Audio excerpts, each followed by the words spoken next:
Bonjour à tous! Aujourd'hui dans cette nouvelle vidéo, je vais vous parler de la vie et de l'œuvre de Charlie Chaplin. C'est parti!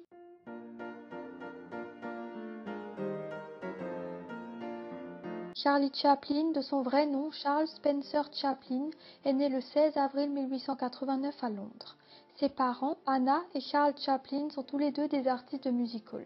Ils mettent un terme à leur relation très vite après la naissance de leur fils. Anna est donc contrainte d'élever seule ses deux enfants, Sidney, son aîné, issu d'un père inconnu, et Charlie. Elle donne ensuite naissance à un troisième fils, Wheeler Dryden, mais ne l'élève pas car le père de l'enfant l'emmène avec lui lorsqu'il la quitte. Anna tente alors d'élever ses deux fils restants, mais cette dernière perd sa voix lors d'une représentation et doit être internée à plusieurs reprises pour cause de maladie mentale. Les enfants sont alors envoyés dans des institutions. Charlie ne voit que très rarement son père. Ce dernier boit beaucoup et meurt d'une cirrhose à l'âge de 38 ans.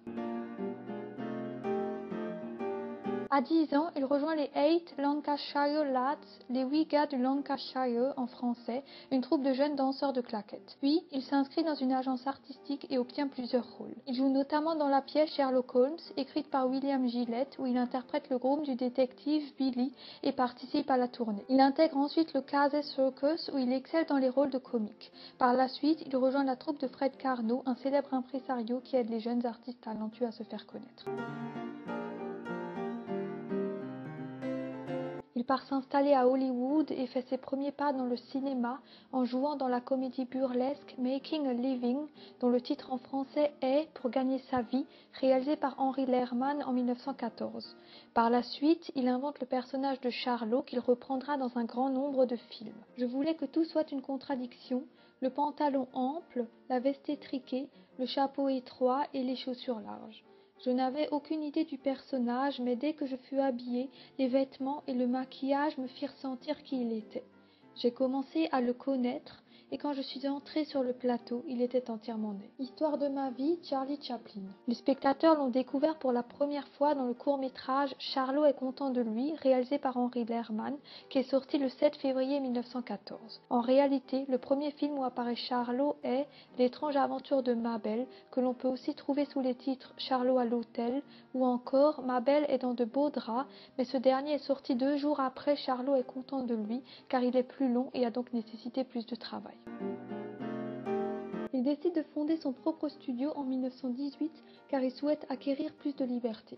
L'année suivante, il crée en collaboration avec Douglas Fairbanks, Mary Pickford et D.W. Griffith la société de distribution indépendante United Artists.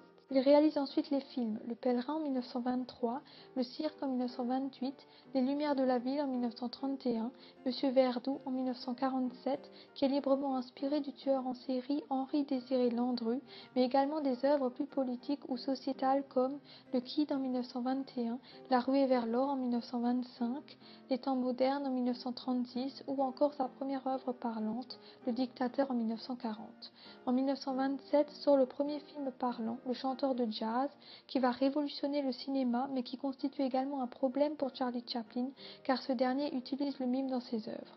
Au départ, il continue de réaliser des films muets mais rajoute de la musique à ses longs métrages qu'il compose d'ailleurs lui-même. En effet, il est passionné de musique depuis l'enfance et a appris à jouer du violoncelle, du violon et du piano tout seul. Il collabore également avec des compositeurs expérimentés car il ne sait pas lire ou écrire la musique.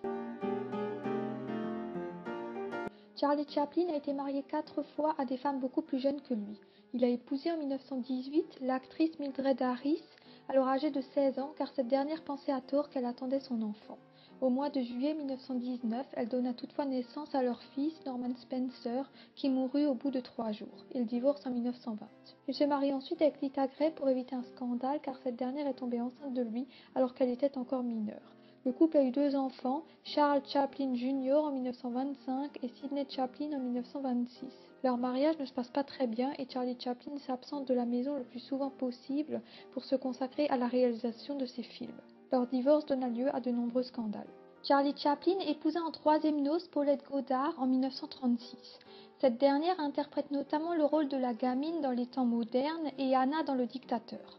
Le couple divorce en 1942. Enfin, Una O'Neill est la dernière épouse de Charlie Chaplin. Le couple se marie en 1943 et donne naissance à 8 enfants. Il est également accusé de sympathie communiste par les autorités américaines. En 1952, il perd son visa américain lorsqu'il se rend dans la capitale britannique pour promouvoir son film Les Feux de la Rampe. Il s'installe alors avec sa famille dans le manoir de Ban en Suisse.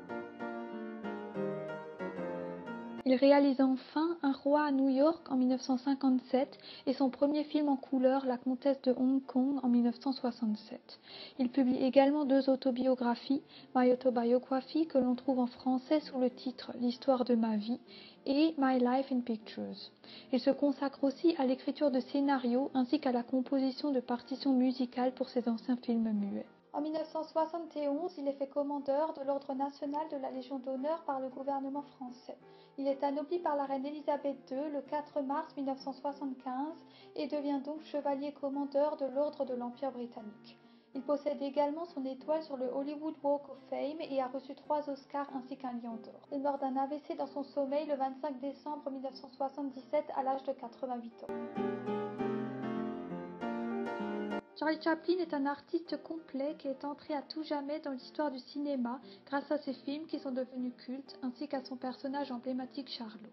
Il a également inspiré de nombreux artistes. Même encore aujourd'hui, Charlie Chaplin nous fascine. On ne se lasse pas de ses œuvres. Voilà, c'est la fin de ma vidéo. J'espère qu'elle vous aura plu.